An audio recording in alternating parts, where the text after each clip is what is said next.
आप देख रहे हैं दूरदर्शन हिमाचल और मैं हूं आपके साथ प्रिया सिंह। देवांशी कार्यक्रम में आप सभी का स्वागत है। आज का हमारा जो विषय है वर्तमान परिवेश में महिलाओं का बदलता स्वरूप पर आधारित है। दर्शकों, नारी समाज का अभिन्न अंग है। नारी के बिना हम समाज की कल्पना भी नहीं कर सकते। नारी के अंदर सहनशीलता, धैर्य, प्रेम, ममता, मधुर वाणी जैसे अनगिनत गुण हैं और आज की हमारी जो देवांशी हैं उनमें भी ऐसे अनगिनत गुण हैं। वो एक माता है, वो एक बेटी है, वो एक बहू है और साथ ही में वो एक लेखिका भी है, वसुंधरा धर्मानी जी। तो आइए मिलते हैं वसुंधरा धर्मानी जी से। आपका बहुत बहुत धन्यवाद मैम, आप हमारे स्टूडियो में आए। नमस्कार।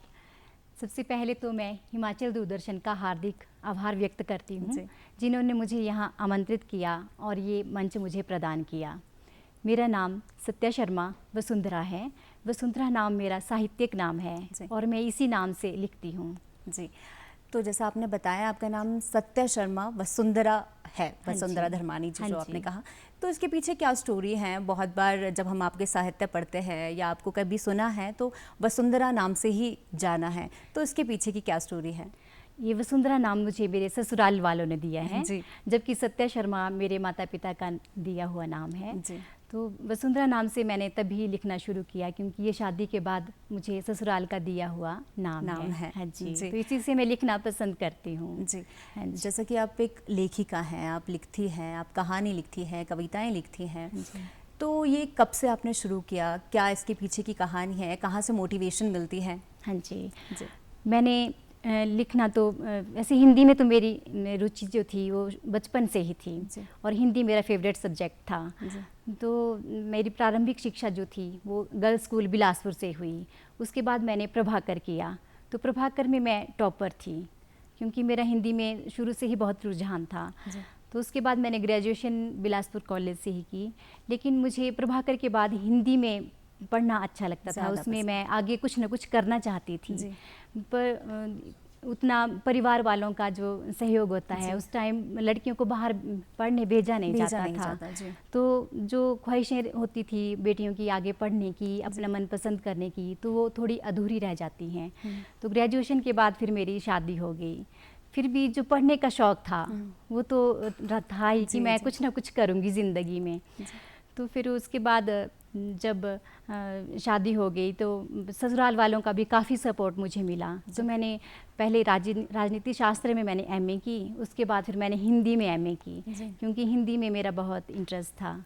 फिर उसके बाद बच्चे हो गए, तो फिर बच्चे होने के बाद थोड़ी पढ़ाई छूट की बीच में। तो फिर मैंने 2019 से फिर लिखना शुरू किया। हाँ जी, 2019 से मैंने सुचारू रूप से लिखना शुरू किया। तो उसमें मेरे जो हस्बैंड हैं उन्होंने काफ़ी मेरा सहयोग दिया और प्रोत्साहित किया मुझे कि आप लिखो, जब आप लिखते हैं इतना अच्छा कर रहे हैं तो आप आगे जाओ। मतलब जब आपके घर वाले आपके साथ हो तो कहीं ना कहीं हम और लाइफ में बेहतर कर लेते हैं। हाँ जी, हाँ जी। क्योंकि आपका वो साथ आपके साथ था तो आपने डेफिनेटली वो आपने आगे बढ़ाया और आप करती गई। हाँ जी। तो उन्होंने भाषा संस्कृति विभाग बिलासपुर में मेरा कांटेक्ट करवाया। फिर मैं वहाँ रेगुलर जो गोष्ठियाँ होती हैं, संगोष्ठियाँ होती हैं, तो उनमें मैंने भाग लेना शुरू किया और उसके बाद 2019 से मैंने लगातार फिर लिखना शुरू कर दिया जी। और मेरी कविताएँ, कहानियाँ हिमाचल दस्तक, दिव्य हिमाचल और गिरिराज और हिमप्रस्थ में भी छपती रहती हैं।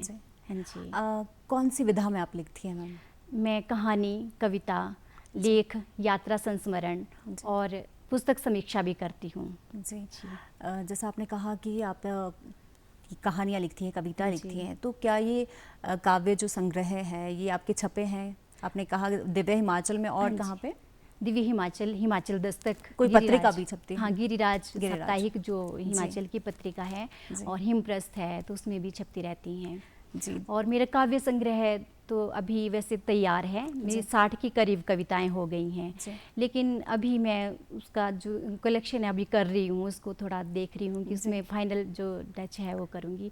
और उसके बाद जो कहानी संग्रह है वो भी मेरा छपने को तैयार है। मेरी 15-16 कहानियाँ मैंने लिख दी लिखी हैं, है। पर बस उसमें थोड़ा सा काम करना भी बाकी जी। है। बाकी मेरे 2 साझा संग्रह छपे हैं। एक जी। मेरा काव्य संग्रह है, उसमें मेरी कविताएं हैं, जी। और एक कहानी संग्रह है, उसमें भी मेरी एक कहानी है। जो जी। हिमाचल के रंग कहानी जो कहानी संग्रह है, उसमें मेरी कहानी छपी थी। जी, जैसा कि हमारा जो टॉपिक है वर्तमान परिवेश में महिलाओं का बदलता स्वरूप, हाँ जी। तो आपको क्या लगता है कितना चेंज आया है पहले के मुकाबले अभी महिला में? हाँ जी, किसी भी राष्ट्र के निर्माण में महिलाओं का महत्वपूर्ण योगदान होता जी। है, और यदि हमारे समाज की महिला है जो होती है उस अगर सशक्त और शिक्षित हो, जी। तभी हमारा देश जो है सुदृढ़ हो सकता है। बिल्कुल। अगर हम प्राचीन समय में अगर वैदिक काल की बात करें, जी। तो उस समय जो महिलाएं होती थी वो शिक्षित होती थी, वे वेदों का अध्ययन करती थी, जी। और साथ में यज्ञों और अनुष्ठानों में भी भाग लेती थी, बिल्कुल। और यहाँ तक कि उन्हें वर चुनने का भी अधिकार होता था। जी। जैसे स्वयंवर होते थे, जी। जी। तो वे अपने मनपसंद वर चुन लेती थी। तो अगर हम आगे मध्यकाल की बात करें, जी।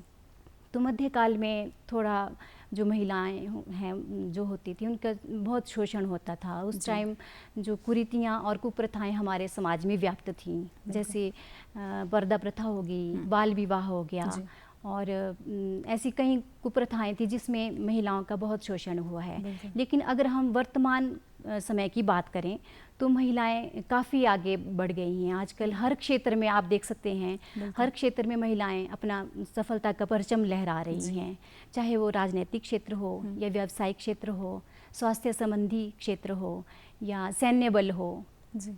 और भी प्रशासनिक क्षेत्र हो, तो सभी क्षेत्र में महिलाएं आगे हैं। अगर हम राजनीतिक क्षेत्र की बात करें, तो अभी हाल ही में जैसे शिमला एमसी के चुनाव हुए, तो उसमें टोटल सीट जो थी वो 34 थी, तो उसमें से 21 जो सीट्स महिलाओं ने जीत दर्ज की उसमें। हाँ जी। और अगर हम व्यावसायिक क्षेत्र की बात करें, तो जो हमारे स्वयं सहायता समूह जो गाँव में हैं, तो वो भी काफ़ी आमदनी कमा रही हैं। जो ग्रामीण परिवेश की महिलाएं हैं वो भी काफ़ी आगे बढ़ रही हैं। और अगर हम शिक्षा के क्षेत्र की बात करें, तब शिक्षा के क्षेत्र में बेटियां तो सबसे अव्वल हैं। आप देखते हैं कि पिछले साल भी यूपीएससी का रिजल्ट आया, तो उसमें बेटियां जो 4 स्थान पर जो शीर्ष जो 4 स्थान थे, उनमें बेटियों ने अव्वल नंबर पर रही थी। और अगर इस साल की बात करें यूपीएससी के एग्ज़ाम की, तो 10 में से जो 6 लड़कियां थी वो शीर्ष स्थान पर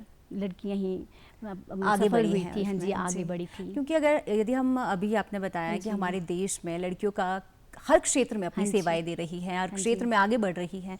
हमारे देश की जो राष्ट्रपति है वो भी एक महिला है, और हमें गर्व है इस बात पे कि वो एक महिलाओं के पूरे देश को प्रदेश को संभाल रही है। शिक्षक से लेकर महामहिम का सफर उन्होंने तय किया है। बिल्कुल, जी, तो हमें गर्व होता है जब हम देखते हैं कि हमारी जो बेटियां हैं वो एवरेस्ट फतह कर रही हैं, और हमें खुशी होती है जब कोई बेटी हमारी ओलंपिक्स में जाती है और वहाँ से पदक लेके आती है, तब भी हमें खुशी का अनुभव होता है। तो वर्तमान समय में आप देख सकते हैं कि महिलाएं सशक्त हैं, शिक्षित हैं, आत्मनिर्भर हैं और स्वावलंबी भी हैं। जी। हाँ जी। एजुकेशन हम कह सकते हैं कि एक एजुकेशन की वजह से, जो ज्ञान है उसकी वजह से ही चेंज आया है। हाँ जी। क्योंकि एजुकेशन कहीं ना कहीं एजुकेशन को ही हम ले सकते हैं कि यदि जो महिलाएं हैं वो शिक्षित हुई हैं, तभी जो हमारे समाज में आज ये स्थिति है कि महिलाएं हर क्षेत्र में अपनी सेवाएं दे रही हैं। तो आप शिक्षा को, एजुकेशन को कितना महत्व देती हैं इस बात में, और कितना शिक्षा की वजह से ही चेंज आया है, आप क्या मानती हैं? शिक्षा के बिना तो बहुत हमारा जो जीवन अधूरा है, क्योंकि अगर कहा जाता है कि अगर एक परिवार में अगर महिला शिक्षित है तो सारा परिवार शिक्षित हो जाता है। अगर महिला शिक्षित ना हो तो परिवार में उतना माहौल नहीं बन पाता है। तो शिक्षा तो बहुत ज़रूरी है, और ख़ासकर बेटियों के लिए, क्योंकि बेटियां अगर आत्मनिर्भर होंगी तो आगे ससुराल में जाकर उन्हें कोई दबा नहीं सकता, उनका कोई हनन नहीं कर सकता, उनके अधिकार सुरक्षित रहेंगे। तो बेटियों के लिए तो बहुत ज़रूरी है शिक्षा वर्तमान समय में। हाँ जी। क्योंकि हमारे देश में तो, हमारे वेदों में तो ये लिखा गया है कि यत्र नार्यस्तु पूज्यन्ते रमन्ते तत्र देवता, कि जहाँ पे नारियों की पूजा की जाती है वहीं पे देवता निवास करते हैं। जी। तो आपने एजुकेशन की बात की थी कि एजुकेशन ही सबसे इम्पॉर्टेंट है, इससे महिला अपनी जो लाइफ है जिसमें कई पड़ाव है ज़िंदगी में, वो आगे बढ़ेगी तो उसे कोई दबा नहीं सकेगा। हाँ जी, हाँ जी। जी, तो यदि महिला, कुछ क्षेत्र ऐसे भी है, कुछ तबके ऐसे भी हैं अभी जहाँ पर महिला इतनी ज़्यादा आगे नहीं बढ़ पा रही, अपने सपने पूरे नहीं कर पा रही, आपको क्या लगता है उनको कैसे जागरूक किया जा सके? मैं उन महिलाओं से यही कहना चाहूँगी कि 24 घंटे तो अपने परिवार के पालन पोषण में लगाती हैं, तो कम से कम 2 घंटे अपने लिए निकालें। बिल्कुल। और जो अपने उनमें जो प्रतिभा है, देखिए हर इंसान में कोई ना कोई प्रतिभा तो ज़रूर है, कोई ना कोई हुनर, कोई प्रतिभा, कोई ना कोई गुण तो होता ही है। हमें ज़रूरत है उसे पहचानने की, उसे तराशने की। तो मैं महिलाओं से यही कहना चाहूँगी कि उनमें जो भी प्रतिभा है, जो भी हुनर है, जो गुण है, उस पर वे सोचें, उस पर मनन करें कि नहीं हम क्या कर सकती हैं, और उस पर कुछ ना कुछ करने की कोशिश करें। बिल्कुल। आप एक लेखिका हैं और डेफिनेटली आपने नारियों पर कविता लिखी होगी। हाँ जी, हाँ जी। तो कोई एक कविता जो आपने मैं सुनाना चाहूँगी कविता। कविता का शीर्षक है नारी। नारी तुम्हारे सिंधु से हृदय की कोई थाह नहीं, नारी तुम्हारे सिंधु से हृदय की कोई थाह नहीं। अब औरों की खुशियों में अपनी खुशी सहेजना, औरों की खुशियों में अपनी खुशी सहेजना, गम की परछाइयों में खुद को समेटना, गम की परछाइयों में खुद को समेटना, दूसरों की चाहत में जीना, अपनी कोई चाह नहीं, नारी तुम्हारे सिंधु से हृदय की कोई थाह नहीं। इसी की कोख से हर फूल खिला, इस दुनिया में आकर नवजीवन मिला, इसी की कोख से हर फूल खिला, इस दुनिया में आकर नवजीवन मिला। हर पग पर यह परीक्षा देती, हर पग पर यह परीक्षा देती, मुख से निकली आह नहीं, नारी तुम्हारे सिंधु से हृदय की कोई थाह नहीं। दुनिया में पुरुषों से कंधे से कंधा मिलाकर, प्रगति के पथ पर अग्रसर होकर, लक्ष्य के प्रति सचेत रहती, मुश्किल इसके लिए कोई राह नहीं, नारी तुम्हारे सिंधु से हृदय की कोई थाह नहीं, नारी तुम्हारे सिंधु से हृदय की कोई थाह नहीं। बहुत ही खूबसूरत, बहुत ही खूबसूरत आप लिखती हैं और उतना ही खूबसूरत से आपने व्याख्यान किया है इसका, कि उतनी ही खूबसूरत आपने बोला है, इसे सुनाया है हमारे दर्शकों को और हमें। एक और वसुंधरा जी की आपने कहा यहाँ पे नारी, यदि हम मोटिवेशन से ले इसे, कि हम बहुत बार देखा जाता है कि नारी जो है वो अपने सपनों को कहीं पीछे छोड़ जाती हैं और वो समझती है कि मेरी यहीं तक, मेरी जो बाउंड्री है वो यहीं तक है, मुझे अपने अधिकारों को दबाना है, मुझे, मेरी यही काम है कि मुझे अपने घर वालों का ध्यान रखना है। कहीं ना कहीं जैसा कि आपकी कविता दर्शा रही थी कि वो नहीं बोलती हैं, तो इसके लिए हमें क्या करना चाहिए कि जो एक महिला है वो अपने सपनों को जिए और अपने लिए कुछ समय निकाले? हाँ जी, तो ये तो मैंने आपसे पहले भी कहा जैसे कि महिलाओं को अपने लिए भी सोचना चाहिए। चलो पारिवारिक जिम्मेदारियां तो सभी की हैं, परिवार में तो जैसे बच्चों का लालन पालन है और चूल्हे चौके से लेकर ऑफिस तक भी जाना है और छोटे बच्चों को भी संभालना है, बुजुर्गों की सेवा भी करनी है, तो उसमें से भी थोड़ा सा टाइम अगर आप अपने लिए निकालते हैं तो उसमें आप में एक आत्मविश्वास आएगा कि नहीं हम भी कुछ कर रहे हैं, हमारे भी कुछ डिपेंड रहने की ज़रूरत नहीं है। हाँ जी, तो उसमें आत्मविश्वास आएगा कि नहीं हम भी कुछ कर सकते हैं या हमने भी ज़िंदगी में कुछ किया है।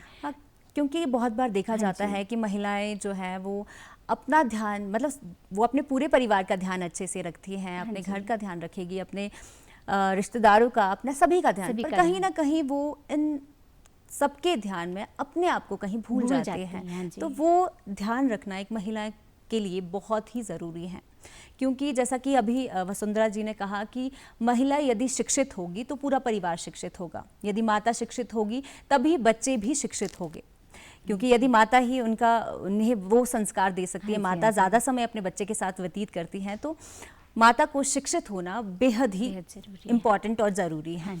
जी, जो आपने कविताएं लिखी, इसके पीछे की अगर हम कहानी पूछे कि क्या मोटिवेशन है, कहाँ से आपको ये शब्द मिलते हैं, क्या सोच के ये कहानी, कविताएं आप लिखती हैं? देखिए प्रिया जी, हम एक सामाजिक परिवेश में रहते हैं, जो हम आसपास जो देखते हैं, जो घटता है, जो हमारे अनुभव हम जो देखते हैं कि नहीं, हमने जो अनुभव किया, जो फील कर रहे हैं हम, तो वही हम एक कागज़ पर उतार देते हैं। जो जहाँ भी कहीं गए हों, वहाँ किसी को देखकर या किसी का दुख देखकर या किसी की खुशी देखकर या प्रकृति का देखकर, आप कहीं घूमने गए हैं तो वहाँ आप प्रकृति का कोई नज़ारा देखते हैं, जो फील किया वो हाँ, जो कागज़ फील पे। किया, जो अनुभव आप करते हैं, उसी को कागज़ और कलम पे उतार देते हैं। जी, मतलब कहना आसान है पर इतना डीप सोचना और फिर लिखना ये और भी ज़्यादा मुश्किल है।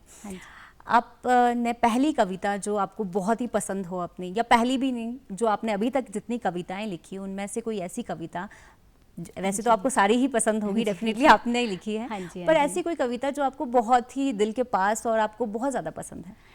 मैंने एक कविता भी हाल में ही लिखी है, जो मैंने अपनी बेटियों के लिए लिखी है, क्योंकि मेरी बेटियां जो कम्पिटिटिव एग्ज़ाम की तैयारी कर रही हैं, तो उनको मोटिवेट करने के लिए मैंने ये कविता लिखी है। जी, और अभी ये जो भी हमें देख रही हैं डीडी हिमाचल पर, उन सभी बेटियों के लिए। हाँ जी, सभी बेटियों के लिए मैं ये कविता शेयर कर रही हूँ उनके साथ। तुम कुछ भी कर सकती हो, हर राह है आसान अगर हौसले बुलंद हैं।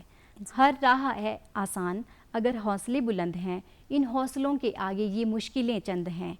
लक्ष्य पर अडिग रहकर तुम बुलंदियों को छू सकती हो, तुम कुछ भी कर सकती हो, तुम कुछ भी कर सकती हो।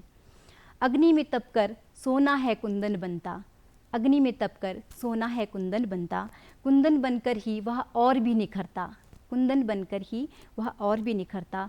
तुम चाहो तो बंजर धरा को भी सोना कर सकती हो, तुम कुछ भी कर सकती हो, तुम कुछ भी कर सकती हो। नदियों ने अपनी राहें हैं खुद बनाई, नदियों ने अपनी राहें हैं खुद बनाई, समंदर ने बनाई अपनी अथाह गहराई, समंदर ने बनाई अपनी अथाह गहराई। तुम चाहो तो तारिणी बनकर, तुम चाहो तो तारिणी बनकर समंदर को भी नाप सकती हो, तुम कुछ भी कर सकती हो, तुम कुछ भी कर सकती हो। मुकाम हासिल किए हैं जिन्होंने खा खा कर ठोकर, मुकाम हासिल किए हैं जिन्होंने खा खा कर ठोकर, हिमालय भी खड़ा हो जाता है समक्ष उनके नतमस्तक होकर, हिमालय भी खड़ा हो जाता है समक्ष उनके नतमस्तक होकर। अरुणिमा की तरह तुम भी पर्वत फतह कर सकती हो, तुम कुछ भी कर सकती हो, तुम कुछ भी कर सकती हो। वायुसेना में परचम लहराती, वायुसेना में परचम लहराती, आसमान में शौर्य दिखाती, वायुसेना में परचम लहराती, आसमान में शौर्य दिखाती। विश्व पटल पर अंगीकृत होती, विश्व पटल पर अंगीकृत होती, नीरजा की तरह तुम भी जीवन रक्षक बन सकती हो, तुम कुछ भी कर सकती हो, तुम कुछ भी कर सकती हो। जी, बहुत खूबसूरत। और आपकी बेटियां बहुत लकी हैं जो आप जैसी माँ उनके पास है, जिनको आप इतना मोटिवेट करती हैं, और आपने कविता उनके लिए लिखी है। और आज जो डीडी हिमाचल में बेटियां आपको देख रही है, जो एग्जाम्स की तैयारी कर रही है, वो भी डेफिनेटली इस कविता से बहुत ज़्यादा इंस्पायर हुई होगी और मोटिवेशन उनको बहुत ज़्यादा मिली होगी। सभी हिमाचल की बेटियों के लिए यह कविता है, जो इससे मैं सोच रही हूँ कि चलो थोड़ी भी इंस्पिरेशन अगर उनको मिली होगी तो मैं ज़रूर चाहूँगी। डेफिनेटली इससे क्या होता है, शब्द जो हैं वो कहीं ना कहीं हमें बहुत ज़्यादा मोटिवेट करते हैं। यदि हम उन्हें, यदि तो कोई अपना, जैसा आपने कहा कि अपने बेटी के लिए लिखी है, तो वो आप उसे इस तरह आपने कविता पर उतार लिया है, आप उन्हें मोटिवेट करती होगी, तो ये बहुत ही इम्पॉर्टेंट होता है। आपको मोटिवेशन के लिए आपके शब्द ही इम्पॉर्टेंट होते हैं, और यदि तो कोई आपको मोटिवेट करे तो और भी अच्छा। जी, आपने कहा कि लड़कियों के लिए आपने ये कविता लिखी है, आपने महिलाओं के लिए, नारी के लिए कविता लिखी है। आप कविता लिखती हैं, आप कहानी लिखती हैं, और क्या क्या शौक़ रखती हैं आप? इसके साथ मैं खाना बनाने का शौक़ भी रखती हूँ जी, और बाकी सिलाई कढ़ाई वो भी मुझे बहुत पसंद है जी, और बुज़ुर्गों की सेवा करना मुझे बहुत पसंद है, और बुज़ुर्गों से बातें करना। मेरे दादी जी थी तो उनके साथ में बहुत गप्पे मारती थी और उनकी सेवा भी करती थी। तो बुज़ुर्गों के साथ रहना, बुज़ुर्गों के साथ बैठना तो और ज़्यादा हमें नॉलेज मिलती है, ज्ञान जो उनसे, हाँ, उनसे अनुभव भी शेयर कर लेते हैं कि नहीं, उनके जो विचार हैं, उनके अनुभव हैं, उनसे हमें काफ़ी कुछ सीखने को मिलता है। और मैं बच्चों को भी यही बोलती हूँ कि थोड़ी देर से ही पर बुज़ुर्गों के पास बैठो, उनके जो तजुर्बे हैं, जो अनुभव हैं, उनसे कुछ न कुछ सीखो। हाँ जी। तो आपने कहा कि बुजुर्गों के साथ आपको बैठना बहुत पसंद है, आपकी बेटियों को भी डेफिनेटली होगा। तो थोड़ा सा आपके बारे में जानते हैं कि पढ़ाई कहाँ पे हुई आपकी, कॉलेज कहाँ पर हुआ, और क्या उस समय भी आपको लिखने का शौक था? क्या उस समय भी आप लिखती थी जब आप छोटी सी थी? थोड़ा सा पीछे चलते हैं आपके स्कूल टाइम की ओर। जी। हिंदी में रुचि तो मेरी शुरू से ही थी, बचपन से ही। तो मेरी 10वीं की जो परीक्षा शिक्षा थी वो गर्ल्स स्कूल बिलासपुर से हुई। उसके बाद फिर मैंने प्रभाकर किया, जैसे मैंने पहले भी बताया आपको कि प्रभाकर में मैं टॉपर रही थी जी। और उसके बाद ग्रेजुएशन की, फिर जब शादी होगी तो उसके बाद मैंने फिर एमए राजनीति शास्त्र में किया जी। और उसके बाद हिंदी में मैंने घर का माहौल कैसा है? क्या घर पे भी कोई लिखता है? नहीं, घर में तो कोई नहीं लिखता है, लिखता है। मायके में भी नहीं लिखता था और ससुराल में भी नहीं। जी। बस खुद को बस ऐसे देख के या इधर उधर जैसे कुछ भी ऑब्जर्वेशन से, हाँ जी, ऑब्जर्वेशन से मैंने लिखना शुरू किया। और मेरे हस्बैंड जो गिरिराज पत्रिका हमेशा घर लाते थे, तो मैं वो आर्टिकल पढ़ती थी तो मुझे बहुत प्रेरणा मिलती थी कि नहीं, कितने अच्छा लिखा है, कितने अच्छे लेखक हैं, कितना अच्छा लिखते हैं ये। तो उनकी भी काफ़ी इंस्पिरेशन मुझे रही, प्रेरणा उनसे भी काफ़ी मुझे मिली लिखने की, क्योंकि वो प्रोत्साहित भी करते थे कि आप लिखो। और ये गिरिराज मैंने जो लगातार नियमित रूप से मैंने पढ़ी तो उससे मुझे काफ़ी कुछ सीखने को मिला और उसी के हिसाब से फिर मैंने भी थोड़ा थोड़ा लिखने की कोशिश की और थोड़ा अब लिखने लगी हूँ। आप खुद एक महिला हैं, कई बार क्या होता है बहुत सारी जीवन में अप्स एंड डाउन्स आते रहते हैं, बहुत सारे जो पड़ाव है उनसे पार होना होता है। एक पहले आप एक लड़की थी, फिर आपने शादी की, फिर आप स्त्री हुए। हाँ जी। परिवर्तन हो गया आपका, शादी के बाद बच्चे हुए। कई बार क्या होता है कि अप्स एंड डाउन्स लाइफ में आते ही है सभी को। हाँ जी। तो आप कैसे सेल्फ मोटिवेट कैसे होती हैं? कैसे आप अपने आप को फिर से वो अपने सपनों को याद करती है, किस तरह से? क्योंकि बहुत सारी जो हमें महिलाएं देख रही है वो कहीं ना कहीं कभी उन्हें लगता है कि कोई आकर हमें मोटिवेट करे। हाँ जी। ठीक है, तो आप कैसे अपने आप को मोटिवेट करती हैं? क्या कुछ आप उन महिलाओं को कहना चाहती हैं? देखो प्रिया जी, ज़िंदगी में उतार चढ़ाव तो चलते रहते हैं। सभी की ज़िंदगी में संघर्ष भी हैं, खुशियाँ भी हैं, दुख भी हैं, गम भी हैं। तो उनसे जो दुखों और जो कष्टों से जो उबर के आ जाता है वही जीना सीख जाता है। वास्तव में वही जो है जीना सीखता है। तो मैं भी उसी तरह से, चलो ज़िंदगी में तो सभी उतार चढ़ाव ऐसे चले रहते हैं, पर फिर भी थोड़ा लिखने से थोड़ी मोटिवेशन ऐसी मिलती है कि थोड़ा हम पॉजिटिव भी रहते हैं, सकारात्मक जो हमारी सोच बनती है और हम थोड़ा समाज में भी पहचान बना पाते हैं कि नहीं, हम भी कुछ हैं। तो इसी तरह से थोड़ा अपने आप को मोटिवेशन भी देती रहती हूँ और कुछ अच्छा लिखने की कोशिश भी करती हूँ। मतलब वो सिर्फ आपके जो आप अचीव करते हैं, जो आपके सपने हैं, उन्हीं से आप कहीं ना कहीं वो मोटिवेशन भी पाते हैं। जब आप अपने सपनों को पूरा करते हैं तभी आपको वो मोटिवेशन मिलती है, तभी आप ज़िंदगी में कुछ अच्छा करने के लिए आगे आते हैं और ज़िंदगी में आपको लगता है कि नहीं, हम भी, जैसा कि आपने कहा कि कुछ ना कुछ कर रहे हैं। जी, आपके परिवार के बारे में जानते हैं, कौन कौन है आपकी फैमिली में? मेरे हस्बैंड यहाँ शिमला में ट्रेजरी एंड अकाउंट्स में एज अ डिप्टी डायरेक्टर हैं जी। और मेरी 2 बेटियां हैं और एक बेटा है छोटा। दोनों बेटियां कॉम्पिटिटिव एग्ज़ाम की तैयारी कर रही हैं और घर में सास ससुर हैं। हमारी जॉइंट फैमिली है, देवर देवरानियां हैं, 2 देवर हैं, 2 देवरानियां हैं। बेटियां भी आपकी लिखती है? कभी उन्होंने कैसे जिक्र किया हो कि नहीं मम्मी आप बहुत अच्छा लिखती है, मैं भी लिखूंगी? नहीं, अभी तो पढ़ाई में थोड़ा बिजी हैं। वैसे शौक़ तो रखती हैं पर अभी उतना ज़्यादा नहीं कर पा रही क्योंकि पढ़ाई का मेन है अभी। तो कभी हेल्प वगैरह करती है कि नहीं ये वाला शब्द इसमें सही रहेगा? नहीं, वैसे नहीं? तो पूरा चेक करती हैं। जैसे जब मैं लिखती हूँ तो उनके पास बताती हूँ भी देखो कैसा लिखा है मैंने, तो वो काफ़ी अप्रिशिएट करती हैं कि नहीं मम्मा आपने बहुत अच्छा लिखा है और तारीफ़ करती हैं कि नहीं आप इससे भी अच्छा लिख सकते हो और लिखो अच्छा। और बेटियाँ देखती हैं, हस्बैंड तो काफ़ी प्रोत्साहित करते हैं कि नहीं आप जब लिखते हैं तो बहुत अच्छा लिखते हैं। जैसा कि आपने बताया भी कि वो आपका साथ देते हैं तभी आप यहाँ तक पहुँची। आपकी फैमिली, हमारी जो फैमिली है, आपकी फैमिली है, वो कहीं ना कहीं बहुत ही इम्पोर्टेंट होती है। जब वो हमें मोटिवेट करती है तभी हम परिवार का सहयोग तो बहुत ज़रूरी होता है। अगर परिवार में वो माहौल ना हो, आपको समय ना मिल पाए, तब तो आप कुछ भी नहीं कर सकते।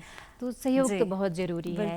वसुंधरा जी, आप आई और इतनी अच्छी बातें और इतनी अच्छी कविता आपने हमें सुनाई, मोटिवेट किया बहुत सारी महिलाओं को, इसके लिए आपका बहुत बहुत धन्यवाद। नमस्कार जी। नमस्कार। दर्शकों, जहां एक और महिला एक माता के रूप में बच्चों का पालन करती है और पत्नी व्रता का फ़र्ज़ निभाती है, बेटी होने का फ़र्ज़ निभाती है, तो कहीं कभी कभी देश की आन बान और शान के लिए वीरांगना का रूप भी धारण करती है। इसीलिए नारी जाति को नारी शक्ति की संज्ञा दी गई है। तो इसी के साथ ये कार्यक्रम यहीं समाप्त होता है। अगले सप्ताह आपसे फिर मुलाकात होगी एक नए विषय के साथ। तब तक के लिए नमस्कार। नमस्कार।